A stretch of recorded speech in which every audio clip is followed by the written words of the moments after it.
Et bienvenue dans cette nouvelle vidéo de Grandir à travers toi. On va parler aujourd'hui de l'éveil des tout petits, donc des 0, 6, 7 mois environ. Quand l'enfant naît au début, dans les premiers mois de sa vie, il a besoin de ses parents. Ce qui est donc important pour favoriser l'éveil de l'enfant, c'est de lui parler. Quand on va parler à son enfant, il va commencer à reconnaître dans un premier temps notre voix, à reconnaître la voix de son papa, la voix des grands frères, des grandes sœurs, des grands-parents, etc. Et puis, par la suite, il va commencer à comprendre à travers les intonations si maman elle est fâchée, si aujourd'hui elle est fatiguée. Il va commencer à comprendre et à pouvoir exprimer par la suite lui-même ses sentiments.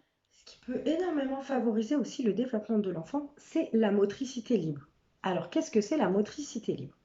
La motricité libre, c'est de ne pas mettre un enfant dans un parc ou de ne pas cloisonner, on va dire, pour qu'il puisse lui-même, quand il s'en sentira capable, pouvoir se déplacer librement. Alors, il y a quelques familles qui ont peut-être peur de ne pas avoir de parc parce qu'ils ont des animaux, par exemple, et ils ont peur pour leur enfant. Ce que je peux comprendre.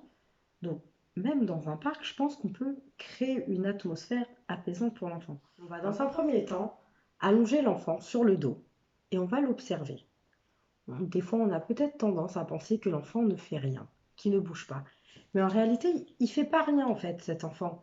Il écoute, il prend part au bruit qu'il y a à la maison, le bruit de l'aspirateur, le bruit des pas des parents qui marchent dans la maison.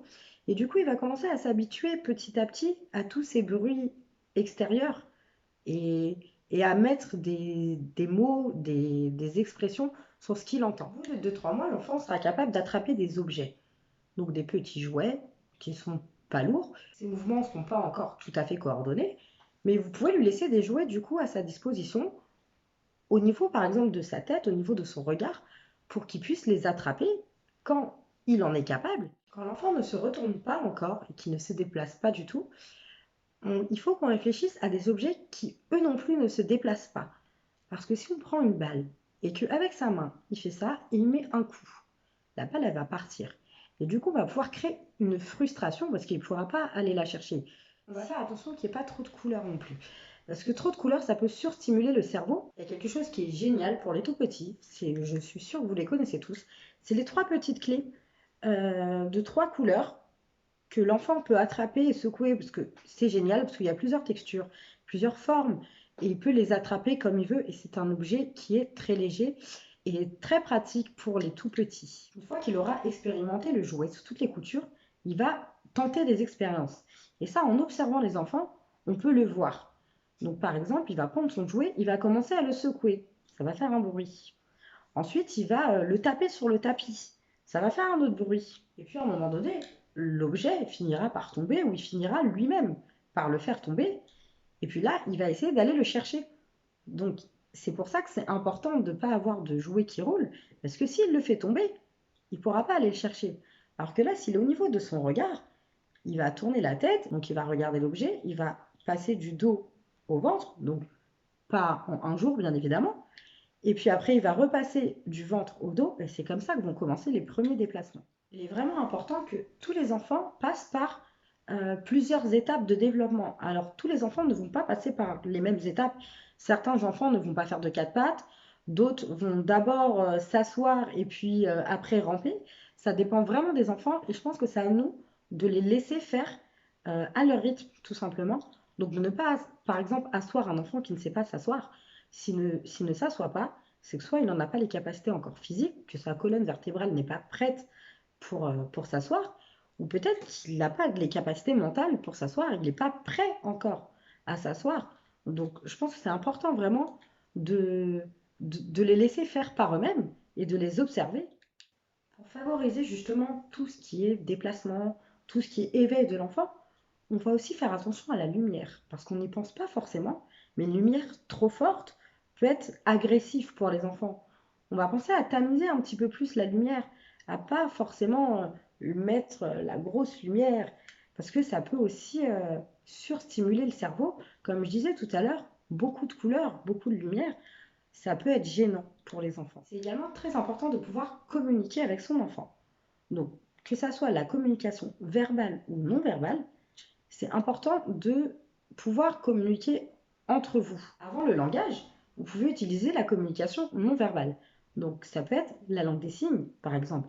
Il y a plein de tutos sur Internet où vous pouvez faire des formations, des mots simples pour dire bonjour, pour dire merci, pour dire bravo, pour dire gâteau. Alors moi je sais que mon fils signait beaucoup gâteau et ça va vous permettre de communiquer avec lui avant l'acquisition du langage. Il est également important qu'il soit acteur de ce qui se passe sur son corps.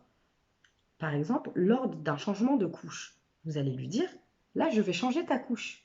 Donc dans son cerveau, il aura le temps de se préparer psychologiquement qui va aller changer sa couche. Donc au début, il ne va pas forcément comprendre.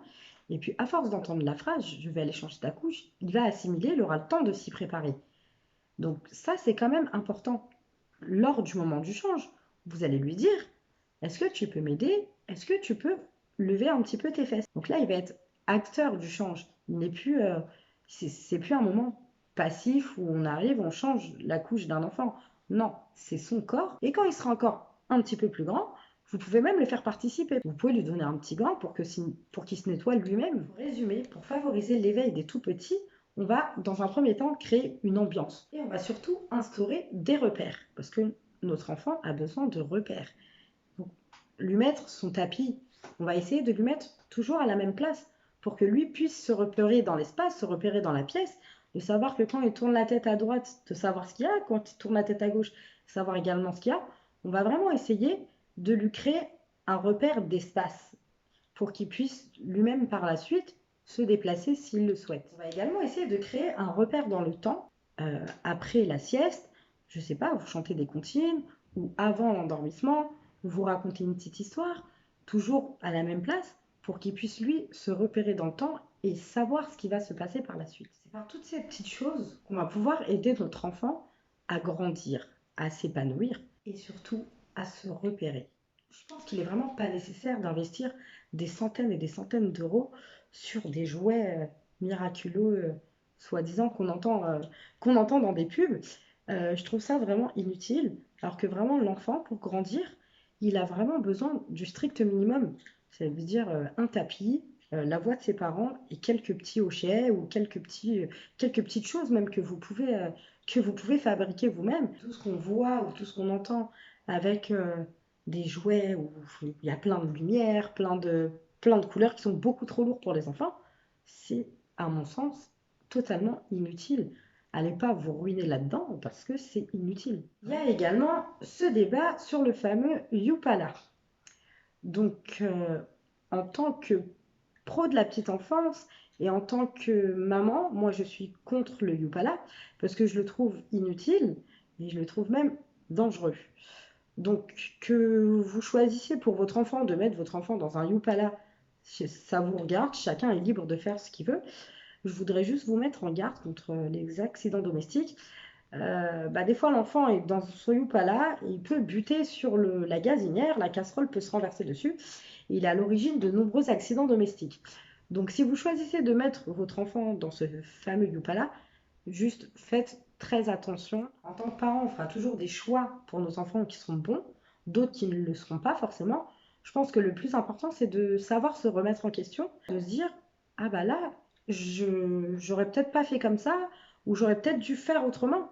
L'important, c'est de pouvoir évoluer et de pouvoir se questionner. Et avec le temps, même notre propre mentalité évolue. Donc moi, si ça se trouve, dans 10 ans, j'aurais peut-être pas forcément les mêmes envies, ou j'aurais peut-être pas les mêmes convictions, j'aurais peut-être changé de mentalité. Je me serais peut-être dit, ah bah ça marche pas, je vais essayer autre chose.